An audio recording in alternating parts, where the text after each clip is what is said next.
నమస్కారం uptake jobs కి స్వాగతం. నేను మీ వివేక్. ఇవాళ మనం చర్చించుకోబోయే కరెంట్ అఫైర్ అంశం ఇండియాస్ ఫస్ట్ సోలార్ మిషన్. ఇప్పటి వరకు మన ఇండియా లేదు, పర్టికులర్గా చెప్పాలి అంటే ఇస్రో, భారతదేశ అంతరిక్ష పరిశోధనా సంస్థ, ఇండియన్ స్పేస్ రీసెర్చ్ ఆర్గనైజేషన్, దీని యొక్క హెడ్ క్వార్టర్స్ లేదు ప్రధాన కార్యాలయం ఏదైతే బెంగళూరులో ఉందో ఆ సంస్థ ఇప్పటి వరకు 2 ఎక్స్ట్రా టెరెస్ట్రియల్ యాక్టివిటీస్ని చేపట్టింది. ఒకటి మూన్ మీదకి, ఇంకొకటి మార్స్ మీదకి.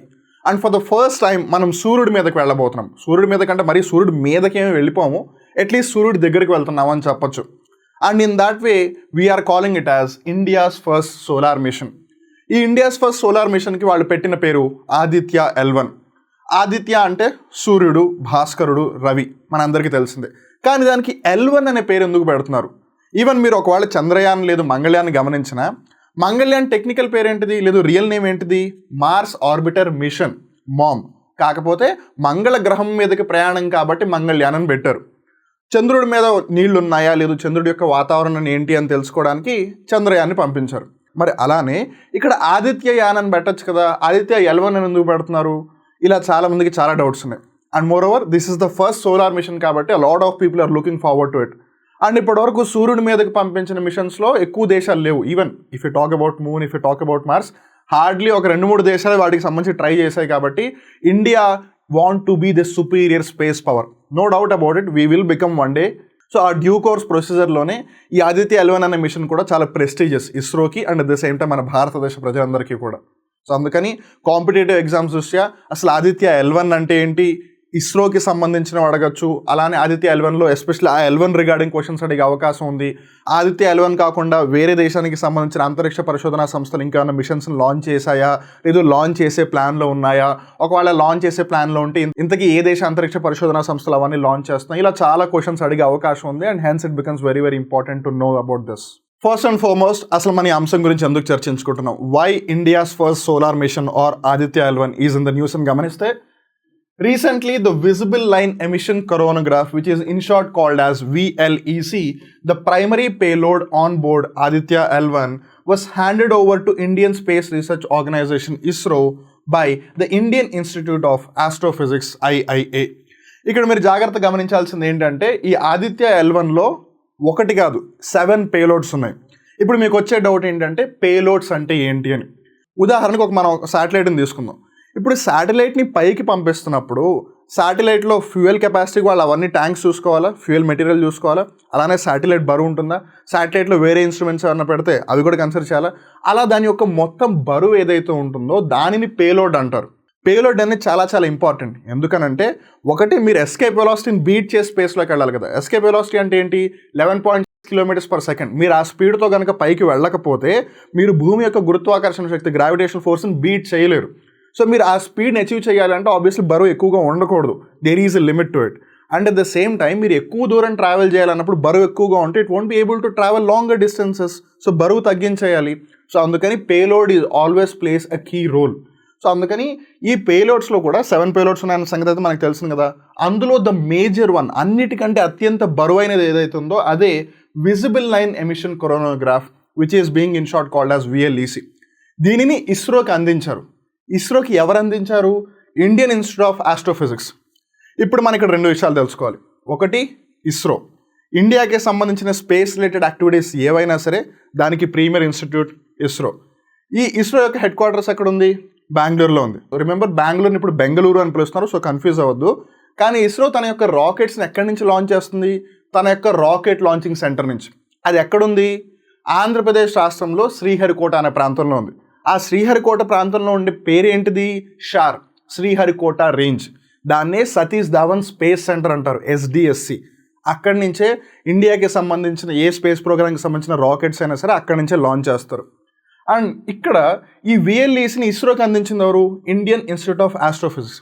ఇక్కడ ఇంట్రెస్టింగ్ పార్ట్ ఏంటంటే, ఇస్రో యొక్క ప్రధాన కార్యాలయం బెంగళూరులోనే ఉంది, IIA యొక్క ప్రధాన కార్యాలయం కూడా బెంగళూరులోనే ఉంది. That is something that we need to remember. ISRO is planning to launch the Aditya L1 mission, the first India space mission to observe the sun by June or July 2023 to observe the sun and the solar corona. ఇక్కడ మనం తెలుసుకోవాల్సిన ఒక important point ఏంటంటే, actually మనం సూర్యుడి మీద కూడా ప్రయోగాలు జరపాలి, లేదు సూర్యుడిని కూడా గమనించాలి. ఎలా అయితే మనం చంద్రుడిని చదవడానికి లేదా చంద్రుడి మీద పరిశోధనలు జరపడానికి చంద్రయాన్ 1 చంద్రయాన్ 2 అలా ప్లాన్ చేసామో, లేదు మార్స్కి సంబంధించి మంగళ్యాన్ని ప్లాన్ చేసామో, అలానే సూర్యుడిని పరిశోధించడానికి, సూర్యుడిని అధ్యయనం చేయడానికి ఆదిత్య L1 అనేది 2005లోనే శాంక్షన్ అయిన ప్రాజెక్ట్. ఇన్ఫ్యాక్ట్ టెక్నికల్గా చెప్పాలంటే సమ్వేర్ అరౌండ్ 2017, 2018, 2019 ఆ పర్టికులర్ టైంలో ఆదిత్య L1 ఆల్రెడీ సక్సెస్ఫుల్గా టెస్ట్ చేసి ఉండాలి. Because of some technical issues అది డిలే అవుతూ వచ్చింది. సో ఇప్పటికే చాలా లేట్ అయిపోయింది. మనం ఇప్పటికైనా తొందరగా దీన్ని టెస్ట్ చేయాలి, లేదా తొందరగా దీన్ని ప్రయోగించాలి అని చెప్పి ఇస్రో భావిస్తోంది. అందుకు గాను 2023వ సంవత్సరంలో జూన్ నెలలో కానీ జూలై నెలలో కానీ ఒకవేళ అన్ని ఫీజిబుల్ అయితే ఎర్లీగా, లేదు ఒక 1 month లేట్గా దీన్ని ప్రయోగించాలని ఇస్రో భావిస్తోంది. సో ఇప్పుడు మెల్లిమెల్లిగా ఆబ్వియస్లీ అన్నీ వచ్చేస్తున్నాయి కాబట్టి ఇస్రోకి కావాల్సినవన్నీ, సో మేబీ లాంచ్ అనేది ఇమ్మినెంట్. సో అందుకని ఇది వార్తల్లో ఉండే అవకాశం ఖచ్చితంగా ఉంది. సో మనం జాగ్రత్తగా గుర్తుపెట్టుకుని తీరాలి. Now let's try to understand about Aditya L1 mission. మనం ఇందాక తెలుసుకున్నాం కదా, ఆదిత్య L1 మిషన్లో ఆదిత్య అంటే ఏంటి? సూర్యుడు, లేదు భాస్కరుడు, లేదు రవి. సూర్యుడిని స్టడీ చేయడానికి పంపిస్తున్న మిషన్ కాబట్టి దానికి ఆదిత్య అని పెట్టారు. L1 అంటే లాగ్రాంజియన్ పాయింట్ లేదా లాగ్రాంజర్. ఈ లాగ్రాంజియన్ పాయింట్ అనేది ఏంటో కూడా మనం డీటెయిల్గా తెలుసుకున్నాం కొద్దిసేపట్లో. So please do watch the video till the end. So ఈ ఆదిత్య మిషన్ ఏదైతే ఉందో అది L1 అనే ఒక పాయింట్ వరకే వెళ్తుంది కాబట్టి దానికి L1 అని పేరు స్పెసిఫిక్గా మెన్షన్ చేస్తున్నారు. Don't worry, will talk about that. So launch vehicle వచ్చేసి Aditya L1 will be launch using the PSLV. స్పెసిఫిక్గా చెప్పాలంటే PSLV XLV. PSLV XLV ద్వారా ఈ ఆదిత్య L1 మిషన్ని లాంచ్ చేయాలి అని ఇస్రో భావిస్తుంది. And remember, PSLV is also called as the work horse of the ISRO. ISRO ఇప్పటివరకు సక్సెస్ఫుల్గా చేపట్టిన ఏ ప్రోగ్రామ్ అయినా సరే వాటిల్లో మెజారిటీ ఆఫ్ ద పార్ట్ అంతా కూడా PSLVకే దక్కింది. అందుకే దాన్ని work horse of the ISRO అని పిలుస్తారు. If you talk about the satellite launching vehicles, అంటే ఉపగ్రహాల యొక్క వాహక నౌక. ఇప్పుడు ఉపగ్రహాలను అంతరిక్షంలో ప్రవేశపెట్టాలి అంటే ఎవరో ఒకరు దాన్ని పైకి తీసుకెళ్ళాలి కదా. సో ఎవరైతే పైకి తీసుకెళ్తున్నారో దాన్ని లాంచ్ వెహికల్ అంటారు, లేదా శాటిలైట్ లాంచింగ్ వెహికల్ అంటారు. అలా ఇండియాలో ఇప్పటివరకు 4 స్టేజెస్ ఉన్నాయి. ఫస్ట్ది SLV, శాటిలైట్ లాంచింగ్ వెహికల్. సెకండ్ది వచ్చేసి ASLV, augmented satellite launching vehicle. మూడవది వచ్చేసి PSLV, polar satellite launching vehicle. తర్వాత వచ్చేసి GSLV, geosynchronous satellite launching vehicle. Even though 4th stage ఉన్నా కూడా still India is very much dependent on the 3rd generation which is the PSLV. ఆ విషయం మనం చాలా జాగ్రత్తగా గుర్తుపెట్టుకోవాలి. ఈవెన్ దో GSLV, PSLV తీసుకెళ్లే పేలోడ్ కెపాసిటీ కన్నా ఎక్కువ బరువును తీసుకెళ్ళగలదు. But considering the history, GSLV కన్నా PSLV ఎక్కువగా సక్సెస్ఫుల్ మిషన్స్ని చేపట్టింది అని చెప్పొచ్చు. అండ్ ఇక్కడ మీరు ఆ PSLV XLV యొక్క ఇల్లస్ట్రేటివ్ పిక్చర్ని గమనించవచ్చు. This is not the exact picture though, but ఈ విధంగానే ఉంటుంది. ఇది ఒక ఊహా చిత్రం. ఆదిత్య L1 మిషన్ ఏదైతే జరుగుతుందో PSLV XLV రాకెట్ ద్వారా అది ఈ విధంగా ఉండే అవకాశం ఉంది. సో మనం బిగినింగ్ ఆఫ్ ద డిస్కషన్లో తెలుసుకున్నాం కదా, ఈ ఆదిత్య L1 మిషన్లో 7 పేలోడ్స్ ఉంటున్నాయి. వాటిల్లో అన్నిటికంటే బరువు అయినది ఈ VELC అని తెలుసుకున్నాం కదా, విజువల్ లైట్ ఎమిటర్ సంబంధించింది అని. అవి కాకుండా మిగతా పేలోడ్స్ ఏంటో సార్ తెలుసుకుందాం. VELC, solar ultrawide imaging telescope which is in short called as SOOT. Solar Low Energy X-ray Spectrometer which is called SOLEXIS. Aditya Solar Wind Particle Experiment. ASPEX. High Energy L1 Orbiting X-ray Spectrometer HEAL-1-NOS. Plasma Analyzer Package for Aditya PAPA. Advanced Triaxial High Resolution Digital Magnetometers. So ఇవన్నీ కూడా Aditya L1 మిషన్లో భాగం. So వీటన్నిటిని use చేసి సన్ని study చేస్తుంది Aditya L1. ఇప్పుడు మనం అసలైన అంశం దగ్గరకు వద్దాం.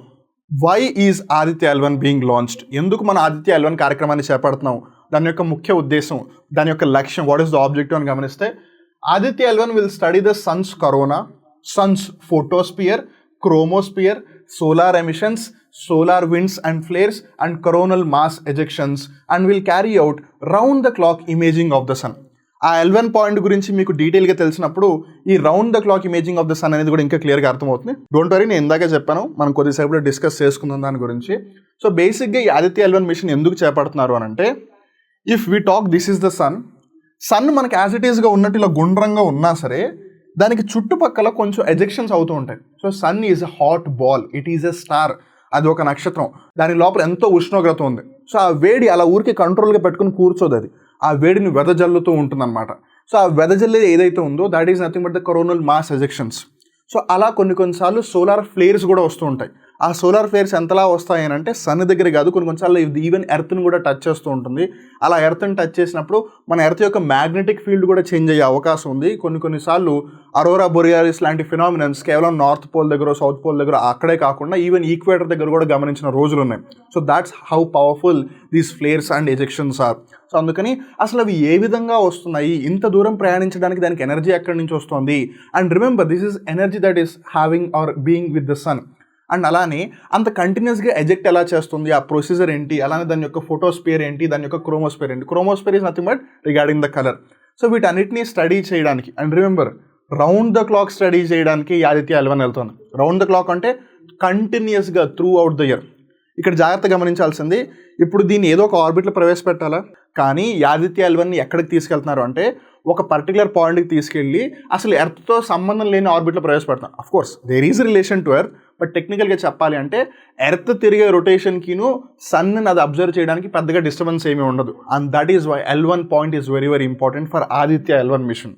The mission will be launched by ISRO to the L1 orbit, which is about 1.5 million kilometers from the Earth. The orbit allows Aditya L1 to look at the sun continuously. మనం just ఇప్పుడే తెలుసుకున్నాం కదా, సన్ని అస్సలు disturbance లేకుండా, ఏ అకల్టేషన్ వచ్చినా, ఏ eclipse వచ్చినా సరే అసలు ప్రాబ్లం లేకుండా కంటిన్యూస్గా చూడగలదు ఆదిత్య L1 మిషన్ ఆ సన్ని. అప్పుడే ఇక్కడ తెలుసుకోగలదు. మనం ఒకళ్ళ మీద స్టడీ చేయాలి అని అన్నప్పుడు మనం కంటిన్యూస్గా ఎంతసేపు వాళ్ళ మీద ఫోకస్ పెట్టాలి. మన ఫోకస్ కొంచెం సేపు అలా తప్పిందా ఇలా వీళ్ళు చేయాల్సిన పని చేసేస్తారు. అందుకే ఆదిత్య L1 మిషన్ కూడా అదే దృష్టిలో పెట్టుకుంది. మనం సన్నిని ప్రతి సెకండ్, ప్రతి మిల్లీ సెకండ్, ప్రతి నానో సెకండ్ స్టడీ చేయాలని చెప్పి అసలు డిస్టర్బెన్స్ లేని పాయింట్లో దాన్ని ప్రవేశపెడుతున్నారు. అండ్ ఇంతకీ ఆ L1 పాయింట్ ఎర్త్ నుంచి ఎంత దూరంలో ఉంది? 1.5 మిలియన్ కిలోమీటర్స్. 1 మిలియన్ అంటే 10 లక్షలు, 1.5 మిలియన్ అంటే 15 లక్షలు. భూమి నుంచి 15 లక్షల కిలోమీటర్ల దూరంలో ఈ L1 పాయింట్ ఉంది. అండ్ ఇక్కడ ఇంకో ఇంట్రెస్టింగ్ ఫ్యాక్టర్ ఏంటి, లేదు పాయింట్ ఏంటంటే, సూర్యుడు భూమి నుంచి 15 కోట్ల కిలోమీటర్ల దూరంలో ఉన్నాడు. ఈ శాటిలైట్ లేదు ఆదిత్య L1 మిషన్ ఏమో భూమి నుంచి 15 లక్షల కిలోమీటర్లు వెళ్తుంది. అంటే ఇంకా సూర్యుడు మనకి చాలా దూరంలోనే ఉన్నాడు. కానీ మనం ఇంకా దగ్గరికి వెళ్ళే కొద్దీ it becomes a big problem. ఎందుకంటే సూర్యుడి యొక్క వేడికి అది తట్టుకోవాలి. అది తట్టుకోకపోతే శాటిలైట్ పంపించి లాభం లేదు కదా. అందుకని L1 అనేది is a safe point as of now. Considering the scenarios L1 is a safe point. At least మనం ఫస్ట్ అక్కడ దాకా వెళ్ళి సక్సెస్ఫుల్గా ఎక్స్పెరిమెంట్స్ అన్ని కండక్ట్ చేస్తే then we can move a bit further. Now let's talk about the most awaited topic, which is L1. Aditya L1లో ఆ L1 అంటే లాగ్రాంజియన్ పాయింట్ అన్న సంగతి అయితే మనకు అర్థమైంది. బట్ ఇంతకీ అసలు లాగ్రాంజియన్ పాయింట్ అంటే ఏంటి చాలా మందికి తెలియాలి కదా, బికాస్ కాంపిటేటివ్ ఎగ్జామ్స్లో అడిగే అవకాశం కూడా ఉంది. L1 refers to Lagrangian or Lagrange point 1, one of 5 points in the orbital plane of Earth Sun system.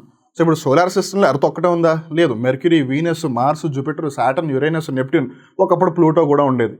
కానీ సన్ని ఎర్త్ని ఒక సిస్టమ్ లాగా కన్సిడర్ చేసి ఈ రెండు ఏ ప్లేన్లు అయితే ఉన్నాయో ఆ ప్లేన్కి సంబంధించి ఒక 5 ఇంపార్టెంట్ పాయింట్సే ఈ లాగ్రాంజియన్ పాయింట్స్.